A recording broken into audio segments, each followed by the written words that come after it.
Allez, nouvelle étape de notre voyage en Europe. Et c'est avec vous, Enora, que nous allons chaque semaine nous intéresser plus particulièrement aux Européens et leur mode de vie. Aujourd'hui, vous avez choisi de vous intéresser, suite à la parution d'un rapport du Forum économique mondial, à la parité hommes-femmes en Europe. Absolument, ça nous concerne tous, on en parle beaucoup et heureusement, c'est nos mamans qui doivent être fières, elles qui se sont tant battues, qu'on se réveille enfin.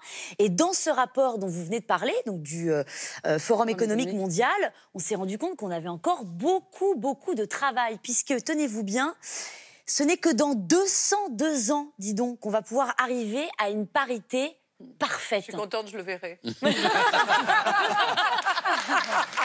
Oui, c'est vrai. Voilà. Ouais. Michel sera là. Mais déjà, c'est vrai que pour les acteurs et les actrices, c'est jamais le cas. Les acteurs sont toujours mieux payés que les actrices. Oui, je sais pas combien ils gagnent, mais il y a un tel tabou aussi sur l'argent, et notamment dans le milieu du cinéma, que c'est pas très bien. Aux États-Unis, c'est sûr. Aux États-Unis, c'est sûr, et ça doit être comme ça en France aussi. Absolument, mais ça l'est. Mais ça l'est d'autant plus que justement, vous faites bien de soulever ce débat, parce que moi, je me suis intéressée aux inégalités salariales, justement. J'ai un petit tableau à vous montrer, parce que stupeur, stupéfaction et tremblement, puisque nous sommes 133e sur 149, quelle honte!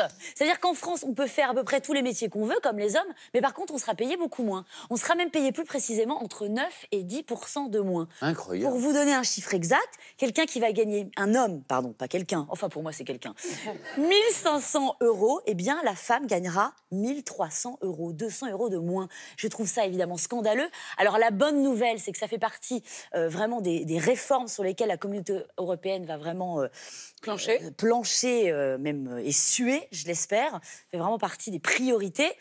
Mais il y a encore du boulot, notamment en Hongrie.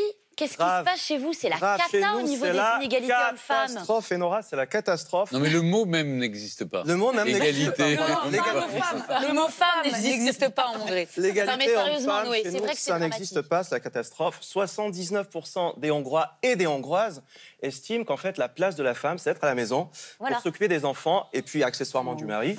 Et puis, 10%... Et ce sont nos voisins, enfin, je veux dire, c'est à côté. On a seulement 10% de femmes qui sont représentées, qui sont députées au Parlement hongrois.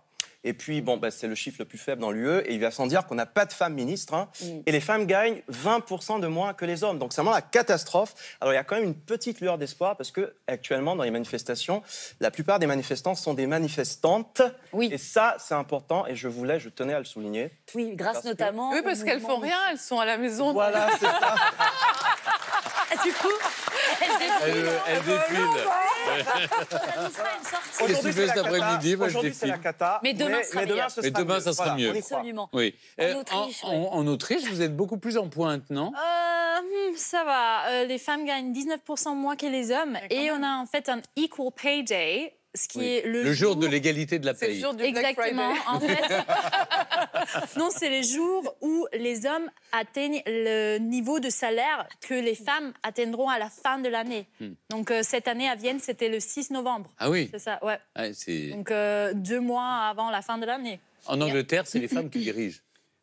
Les deux D'abord, vous avez une reine, vous avez une femme Premier ministre. C'est ça. Il n'y a que des femmes. Ouais. Même si elles sont malheureusement moins bien payées, les deux personnes plus importantes dans le pays, c'est deux femmes. C'est deux femmes. Et évidemment, je disais, les modèles qu'il faudrait suivre, on le sait, c'est l'Islande, la Finlande, la Suède, la Norvège, le Danemark. On en avait déjà parlé ici. Absolument. Ils sont toujours en pointe en matière d'égalité homme-femme. À chaque fois, ils ont 10 longueurs d'avance. Donc il faudrait vraiment qu'on prenne un peu exemple sur nos voisins. Ça va, ça arrive, c'est dans 200 ans. N'oubliez pas que c'est les petits garçons les petits garçons qui naissent d'aujourd'hui qui seront les hommes de demain. Donc il faut commencer par là. Donc c'est aux mères aussi d'éduquer les petits garçons. Moi, en tant que mère de 2 garçons, je me dis, je me demande pas quelle planète je vais laisser à mes enfants, mais quels enfants je vais laisser à ma planète.